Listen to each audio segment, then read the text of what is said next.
What is going on, beautiful people? Welcome to another episode of the Narcissists Code. I'm your favorite self-aware narcissist, Mr. Lee Hammock, better known as Mental Healness across all social media platforms. If this is your first time seeing my face or hearing my voice, I'm a diagnosed narcissist, and I use my platform on social media to raise awareness for NPD, get more people into therapy, and also validate the victims and survivors of said disorder. In today's episode, we're going to be talking about grudges, how narcissistic people have a hard time letting things go, and how some narcissists never let things go. How some narcissistic people will hunt you and search for you for revenge for damn near forever. So, like I said in my introduction, y'all, I'm a diagnosed narcissist. I have narcissistic personality disorder, and I hold grudges, y'all.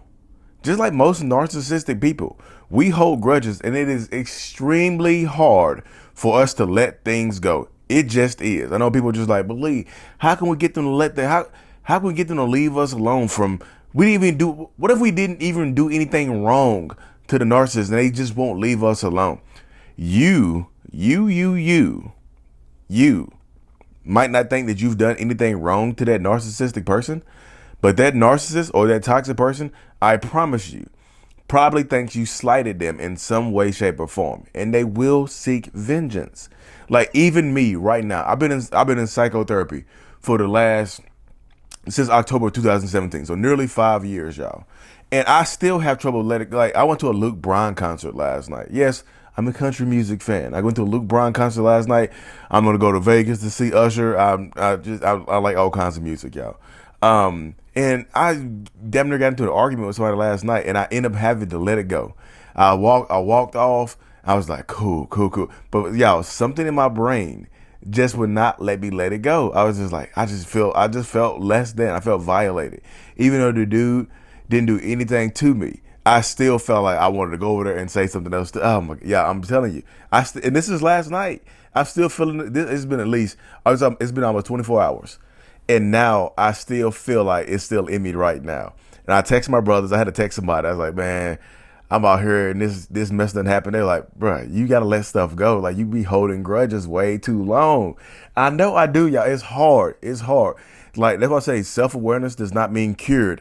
Self-awareness just means what it sounds like. Self-awareness. Like I'm aware of the things that I do and the things that I see.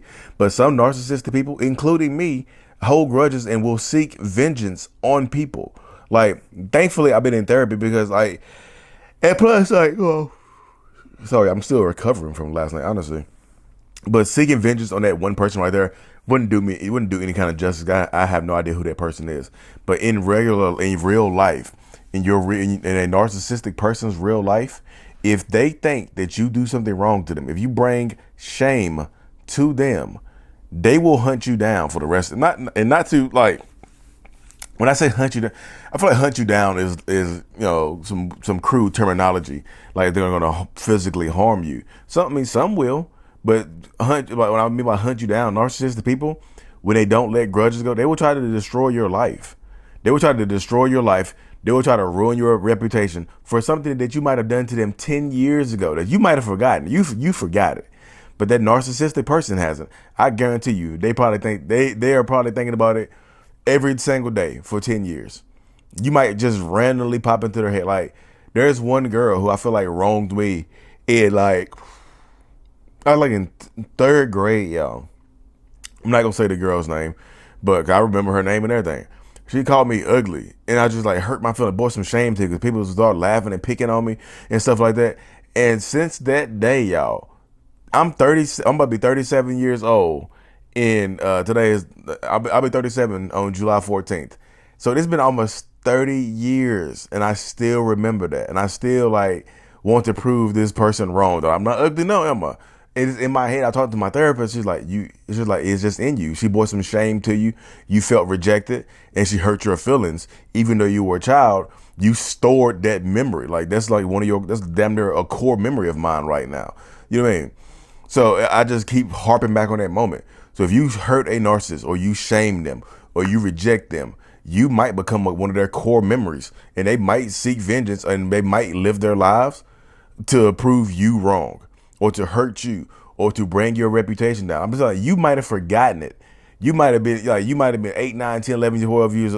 You might have been like in middle school or something like that, and you hurt somebody's feelings, and they remember that. So and when y'all grow up, and they just happen to be your boss, or they happen to be your coworker or something like that, they mess around and get you fired from your job for something that you did to them 10 years ago in school, in high school, in middle school. You embarrassed them, and they remembered it. They they focused in on it, and they focused in on hurting you, ruining you.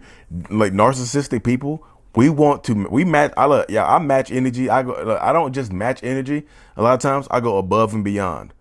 So when I was in my 8-year-old, 7-year-old self couldn't defend himself against getting called ugly, but guess who can? 36, 37-year-old Lee can. I can go back and defend myself against it now. But I know, sorry y'all, I know what y'all gonna say. Well, Lee, you can't control how other people perceive you. I understand that now, mostly. I'll be honest with you. I understand it now mostly, but still, it doesn't change the way I feel about the situation.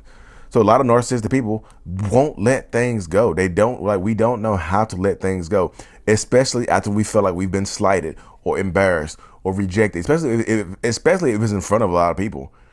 Especially if it's in front of a lot of people. That's why you see a lot of narcissistic people that when they get picked on when they are younger, they grow up to become bullies themselves. Narcissistic bullies themselves. They grow up to become narcissists. First of all, they become narcissists, and they just take it out on other people. So sometimes that narcissist can't get vengeance on the person that hurt them, so they take it out on everybody else around them, their coworkers, their employees, their friends, their families, their significant others, their children. You see how it works right there? They harbor, we harbor things. I know people are going to say, Lee, y'all should just let it go. It's way easier said than done. I don't think y'all understand the brain of how I just can't let it go. I just can't. I'm still mad about last night. I'm still mad about 30 years ago.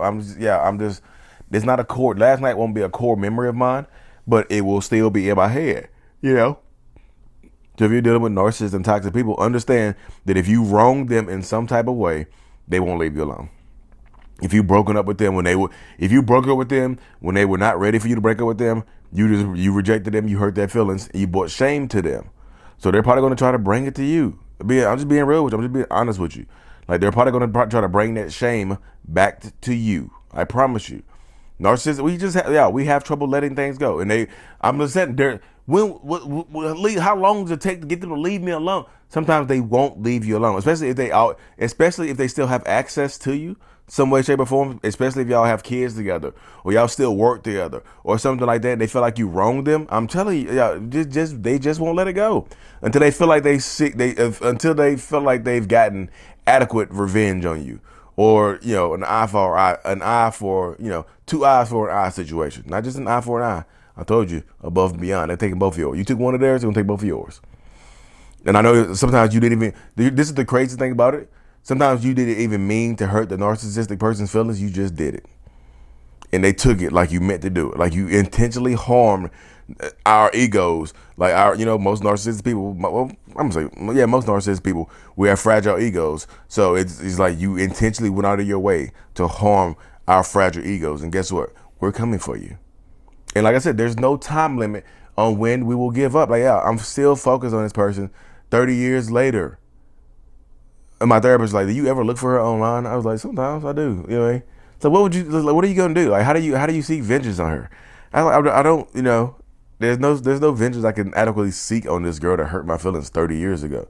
But some narcissistic people, they will seek vengeance on you. That's why, if you reject a narcissist, if they're not you probably don't know that they're a narcissist at first.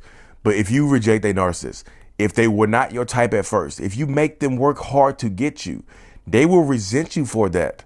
So when they get you and treat you good at first, they're going to punish you later on for making them work hard to get you. I'm telling you, if they were not your type at first, don't make them your type now.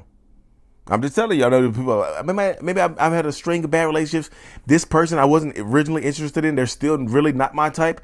I'm going to give them a chance now because everybody else is not my type. And everybody that is my type has hurt my feelings. Blah, blah, blah, boo, boo, boo, beep, beep, beep. You give this person a chance now. They feel like you only coming to them because you ran out of options. They're going to punish your ass for that type of stuff. I promise you. If they're not your type at first, don't make them your type now. I know people, there are going to be success stories out there. Like, he talked to himself in my inbox for 10 years. I never responded to him, not once. And I wanted to block him a couple times. But you know what? I responded to that DM one day, 10 years later. I think I got my heart broke by the love of my life. And now me and this person, we're engaged. We got our first baby on the way. And yay! That doesn't happen all the time, y'all. I was just telling you. What is that? That's the outside. That's an outlier. That's not the common right there. That's not the commonality of what will happen in these situations. They will take it out on you if you hurt their feelings. I promise you. So I'm gonna cut this thing short. Y'all got a couple more videos to record, and I'm tired. I'm still tired from last night. So be safe, protect yourselves, y'all. Like I said, Usher in Vegas before October. I have to go see Usher, and like I said, live in-person meet and greet July 23rd, 2022 at the Honeysuckle at Lakewood in Durham, North Carolina. Come through, come say hey. I'll be there. Raw Motivations will be there. Lisa Sunny from Stronger Than Before be there. Carrie McAvoy, PhD, will be there. It's gonna be a lot of good people. Come out there and say hey. We're gonna speak a little bit. I promise it's gonna be a good time. It's gonna be a good time, y'all. Thank you for tuning in. Like and subscribe for more. As always, mental illness is out. Peace.